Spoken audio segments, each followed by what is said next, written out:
Hi everyone. I'm going to be giving you a review today of the novel Badlands by Robert Croce, and I just wanted to preface this video with a bit of footage from our trip to the Badlands in Alberta, where this novel is set. So it was a real pleasure to be able to read something that evoked the landscape as well as this book did before going there. And I also am including this as my first review of a book for my 1970s lit project. I added this book rather incidentally to my first reads for my 1970s lit project. I did not realize when I put this book on my TBR that it was written in the 1970s, and so it was just a nice coincidence that I was able to include it in this project. I talked about this book in my TBR for July.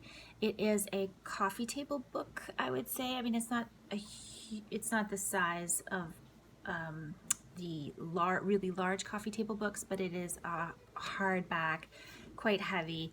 It has glossy pages, and then in the back it has the photographs of the Badlands. And this is this is an area in Alberta, the province in Canada, that has a huge concentration of dinosaur bones. It's desert, it's dry. There is a large river, the Red Deer River, that begins from a glacier in the Rocky Mountains and winds its way down through the Badlands. This was written in 1975 originally, and this is a reprint of the original text. The photographs are from more recently. The photographs are beautiful. The story is an adventure story in the greatest sense of the word. It is, I would say, even though I have not read Heart of Darkness by Joseph Conrad, it has this same feeling of, a group of men traveling through the wilderness to conquer. And in this case, the men are traveling to find dinosaur bones that have not yet been excavated, to be sold to museums, to make their fortune, to make their fame. And the main driver of this quest is William Daw. He has with him Grizzly, who is a Chinese man whose Chinese name we never know.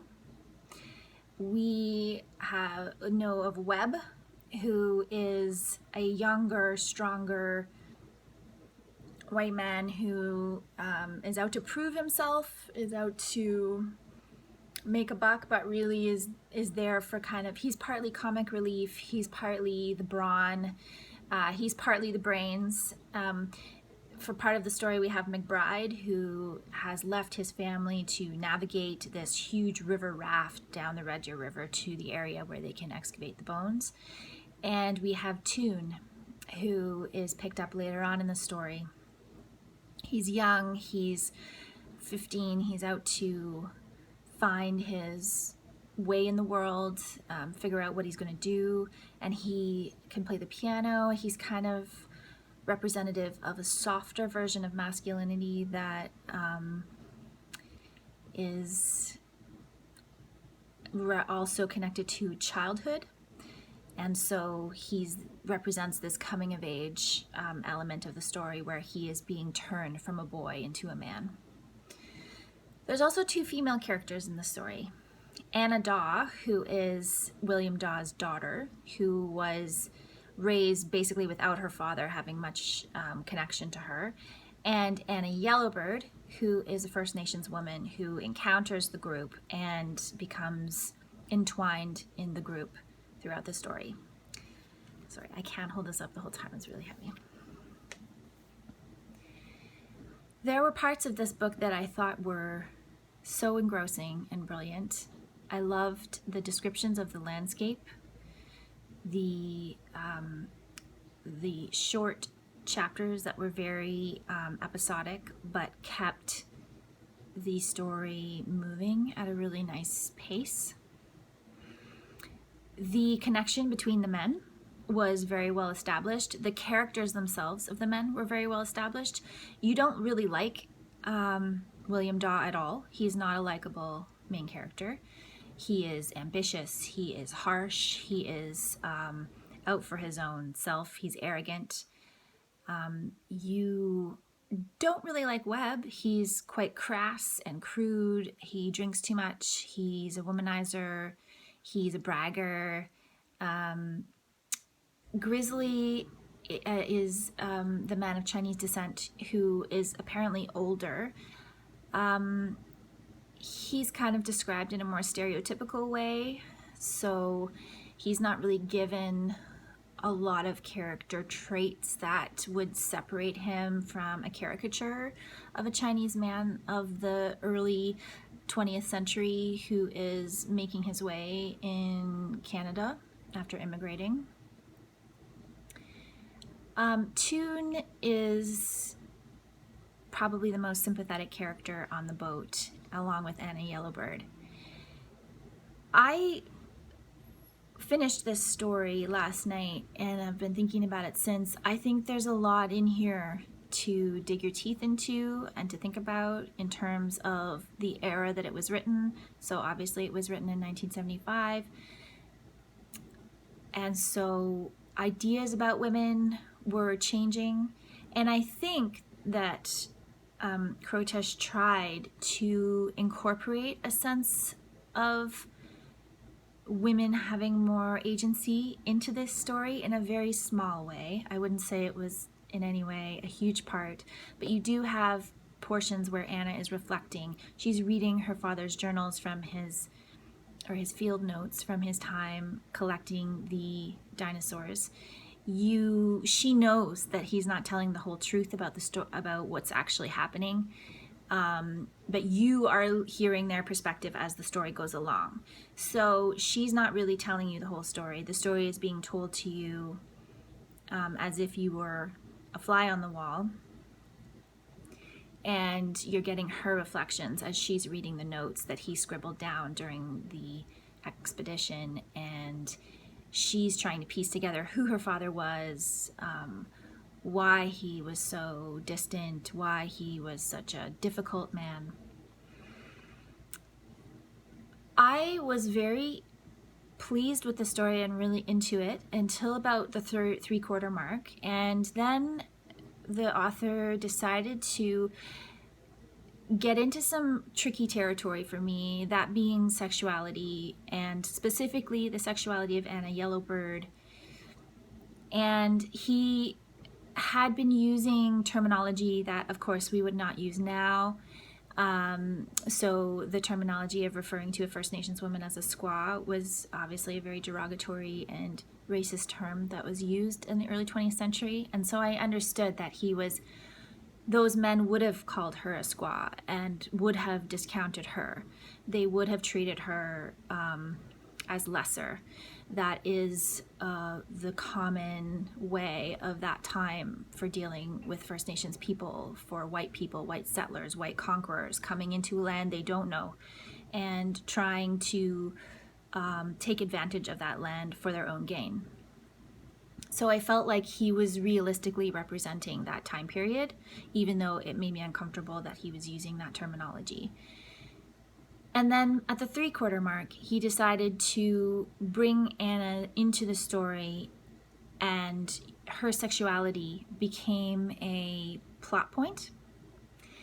And that is a really tricky area to get into, I believe, especially if you know anything about the history of First Nations women in this country regarding settlers and the way women for centuries have had to use their sexuality, make choices around their sexuality, or be forced into sexual relationships with men because they're there, because these men are somewhere far away from their wife or just alone in a foreign place, and they want the comfort of a sexual encounter, and so they're forcing women into these situations, or they're proposing these situations to women, and women are making choices based on those proposals. do I enter into a sexual relationship with this man for a trade, for a benefit? The word trade is actually used in the story.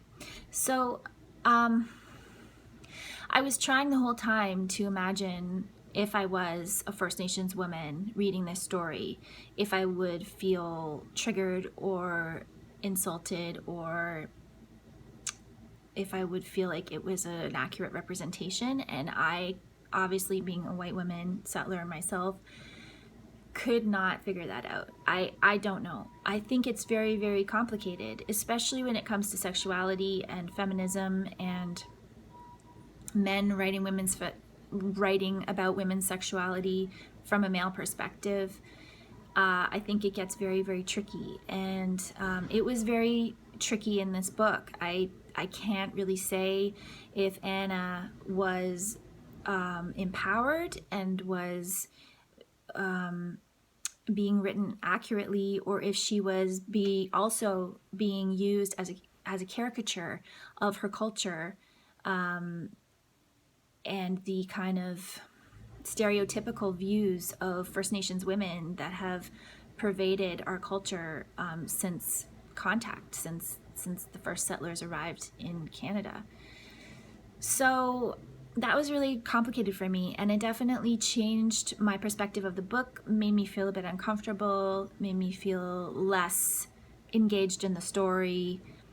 I still think that overall the story of adventure was really, really great, but the sexuality did really bother me. And then as you get near the end of the story, the two Annas are on an adventure together, and it's revealed that the other Anna is a virgin. And that also was problematic for me, because I felt like he was taking the two women in the story and making one a virgin and one the opposite of what we would consider a virgin. And I hated that. I felt that was a bit cheap, and I wasn't sure what the point of going into the women's sexuality had to do with the overall sense of the story. So overall, I think it's a great adventure story, but due to the complicated way he wrote the sexuality of the women into this story, it definitely removed some of the pleasure out of it for me. I think that when reading anything written earlier than the Me Too movement, as it has come to be now, you're going to have to encounter these types of situations in novels, and you're going to have to make a judgment call each time as to whether or not you feel that you can like a book in its own context, in its own time period, and forgive the flaws of a writer who could only write from his own experience and his own time and his own ways.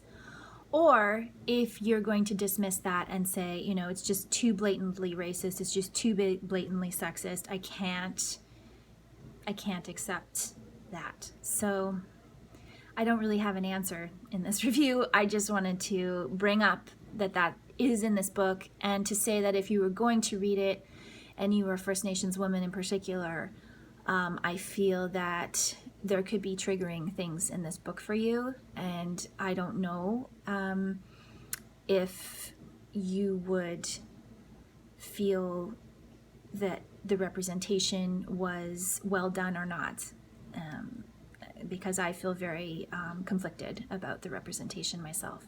I said many times in my review that this is an adventure story. Along with it being an adventure story, it brings up a lot of other issues about colonialism and what that means, the level to which men would go to extract from the land an object of wealth, whether you're talking about miners, whether you're talking about loggers, whether you're talking about, in this case, men looking for dinosaur bones and seeking treasure, how they wanted the fame of finding these objects, how they wanted the notoriety of having an undiscovered dinosaur be named after them, how they would go to extreme lengths in order to pursue these dreams, lengths that were not were not ethical, were not showed no value for other life, and were driven by greed. So this book